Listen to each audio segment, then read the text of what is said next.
আপুনি কি জদামূৰ্খ নেকি? আপোনাৰ কি জ্ঞান নাই? এইখিনি কাণ্ড আপোনাৰ নাই? ক্ষেত্ৰত আপুনি কেনেকে ক'ব পাৰে যে এজন ভুক্তভোগী পৰিয়ালে সাপ ধৰি আনিব আপোনাৰ মেডিকেল কলেজলৈকে, সাপৰ ফটো উঠাব যাব তেওঁলোক?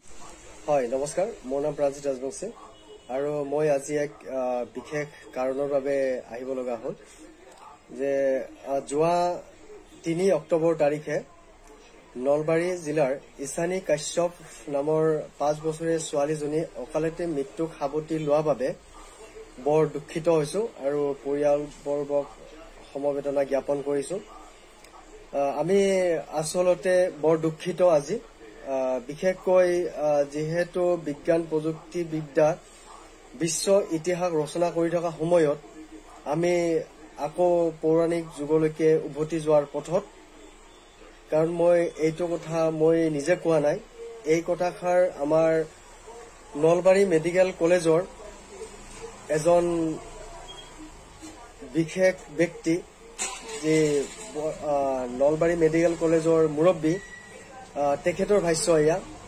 তেখেতে ঈশানী কাশ্যপৰ মৃত্যুৰ সমগ্ৰ দুখ পৰিয়ালবৰ্গক জাপি দিব বিচাৰিছে আৰু তেখেতে স্পষ্টভাৱে নিজৰ দুখ ঢাকিবলৈ তেখেতে যি ছচিয়েল মিডিয়াত তেখেতে স্পষ্টীকৰণ দিছিলে, তো তাত আমি ক্ষোভিত হৈ পৰিছো আৰু তেখেতৰ জ্ঞানৰ ওপৰত আমাৰ সন্দেহ জাগিছে।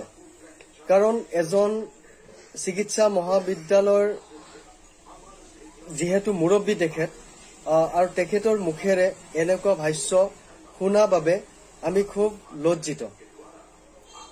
তেখেতে ঈশানী কাশ্যপৰ মৃত্যুৰ সমগ্ৰ দুখ ঢাকিবলৈ তেখেতে ক'লে, যেতিয়া সাপে কাৰোবাক খুটে বা দংশন কৰে তেতিয়া সাপডাল বিচাৰি পেলাই ধৰি মেডিকেল কলেজলৈকে আনিব লাগে, অন্যথা সাপডালৰ ফটো উঠাই মেডিকেল কলেজত আনিব লাগে।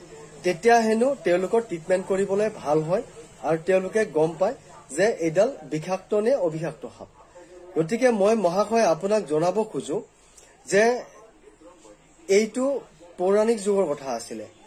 এতিয়া মেডিকেল চায়েন্স বহুত ওপৰত গৈছে আৰু মই জানাত বা অসমৰ বা ভাৰতবৰ্ষৰ প্ৰত্যেকেই জানে যে মেডিকেল কলেজ এখনত একদম ন্যূন পৰ্যায়ৰ হলেও মেডিচিন উপলব্ধ থাকে। বিশেষকৈ যিবোৰ স্পৰ্শকাতৰ ঠাই, সেইবোৰ ঠাইত এণ্টিভেনম বোলা যিবোৰ আমাৰ বিষনাশক আছে এইটো উপলব্ধ থাকে। সেইটো আপোনাৰ জানা প্ৰয়োজন হয়। তেখেতৰ পৰিয়ালবৰ্গৰ অভিযোগ মৰ্মে তো আপুনি যেতিয়াই ঈশানী কাশ্যপ নামৰ শিশুগৰাকীক, দেৱ শিশুটোক মেডিকেলত আনিছিলে, তেতিয়া তেখেতক আপোনালোকে মাত্ৰ এটা টিটিনাছ ব্যৱহাৰ কৰিছিলে আৰু তেখেতক মৃত্যুৰ সৈতে যুঁজিবলৈ আপোনালোকে এৰি দিছিলে। আৰু যিটো সময়ত অৱস্থা ক্ৰমান্বয়ে বেয়া হৈ গৈ আছিলে আৰু তেনেকুৱা সময়ত আপোনালোকে তেওঁলোকৰ কথা শুনা নাছিলে, প্ৰায় তেওঁলোকৰ লগত দুৰ্ব্যৱহাৰ কৰিছিলে। আৰু যিটো সময়ত বাচ্চাটোৱে ভমিটিং কৰি আছিলে, তেতিয়া আপোনালোকক যেতিয়া জনালে যে দেৱ শিশুটোৱে বমি কৰি আছিলে, তেতিয়া আপোনালোকে ভমিটিঙৰ টেবলেট ব্যৱহাৰ কৰিছিলে। আকৌ নেক্সট ডে আপোনালোকে কৈ দিলে যে আপোনালোকে ইয়াৰ পৰা লৈ যাওক গুৱাহাটী মেডিকেল কলেজলৈকে। যেতিয়া মেডিকেল কলেজ গৈ পালে তেতিয়া তেওঁলোকে প্ৰথম পৰ্যায়তে তেওঁলোকে শিশুটোক দেখিয়ে তেওঁলোকে ক'লে যে আপোনালোকে শিশুটোক মৰিবলৈ এৰি দিলে, আপোনালোকে উচিত ট্ৰিটমেণ্ট কিয় লোৱা নাই, সময় থাকোতে আপোনালোকে মেডিকেল কলেজলৈকে কিয় অনা নাছিলে। তো এইষাৰ কথা যেতিয়া তেওঁলোকে কৈছিলে, তো ডক্টৰে কোৱাৰ লগে লগে পৰিয়ালবৰ্গ হতভম্ব হৈ গৈছিলে। আমিতো মেডিকেল কলেজ লৈ গৈছিলো, কিন্তু তাত আমাৰ ট্ৰিটমেণ্ট নকৰিলে। তো এয়া হ'ল এক উদঙাই দিব লগা চৰিত্ৰ আপোনালোকৰ। আপুনি জানে যে আপুনি কাৰ লগত খেলা কৰি আছে।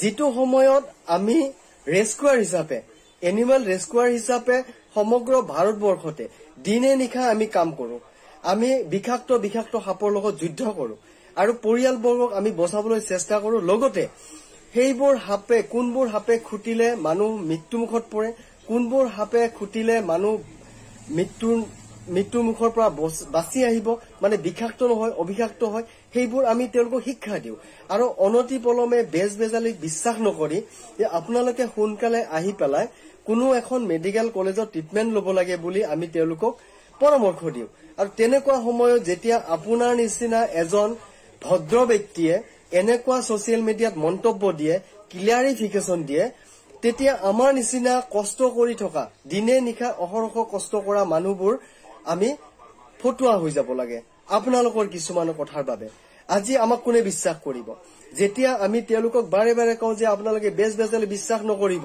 মেডিকেল কলেজলৈকে লৈ আহক অনতি পলমে সময় নষ্ট নকৰিব হাফডাল ফটো উঠাৰ চেষ্টা নকৰিব হাফডালৰ পিছে পিছে হাফডাল ধৰিবলৈ আপোনালোকে চেষ্টা নকৰিব কাৰণ সেইডাল হাপে ফটো উঠাবলৈ আপোনাক খুটিব পাৰে সেইডাল হাপে আপুনি ধৰিব গলে সেইডাল হাপে আপোনাক খুটিব পাৰে এটা ৰোগীৰ ঠাইত আকৌ দুটা তিনিটা ৰোগী আমি ওলাব পাৰো গতিকে তেনেকুৱা আপোনালোকে কৰি সময় নষ্ট নকৰি অনতি পলমে আপোনালোকে মেডিকেল কলেজলৈকে যাওক তাত উচিত ট্ৰিটমেণ্ট লওক এন্টিভেনম তাত প্ৰয়োজন সাপেক্ষে তাত উপলব্ধ থাকে তাৰ পাছতো যদি কিবা কাৰণত এন্টিভেনম নাথাকে মেডিকেল কলেজে আপোনালোকক উচিত ট্ৰিটমেণ্ট দিব আৰু আপোনালোকক যোগাৰ কৰি দিব আদাৰৱাইজ তেওঁলোকে কিবা নহয় কিবা এটা ব্যৱস্থা আপোনালোক কৰি দিব তো তেনেকুৱা সময়ত তেনেকুৱা শিক্ষা আমি তেওঁলোকক দিওঁ আৰু তেনেকুৱা সময়ত আপোনালোকে তেওঁলোকক ট্ৰিটমেণ্ট কৰিব নোৱাৰিলে আকৌ আপোনালোকে কৈ দিছে যে আপোনালোকে হাফডালৰ ফটো উঠাব লাগে আদাৰৱাইজ হাফডাল ধৰি মেডিকেল কলেজত আনিব লাগে আমাৰ ট্ৰিটমেণ্ট কৰাতে সুবিধা হয় আপুনি কি জদামূৰ্খ নেকি আপোনাৰ কি জ্ঞান নাই এইখিনি কাণ্ড আপোনাৰ নাই যে এডাল হাপে যেতিয়া মানুহক খুটে সেইটো মানুহ অলৰেডি ভয়ত থাকে কম্পমান হৈ থাকে হাপ দেখিলে স্বয়ং হাতীৰ নিচিনা প্ৰাণী এটা ৰাস্তা এৰি দিবলৈ বাধ্য হৈ যায় তেনেকুৱা ক্ষেত্ৰত আপুনি কেনেকৈ ক'ব পাৰে যে এজন ভুক্তভোগী পৰিয়ালে হাপ ধৰি আনিব আপোনাৰ মেডিকেল কলেজলৈকে হাপৰ ফটো উঠাব যাব তেওঁলোকে আপুনি কি ইমান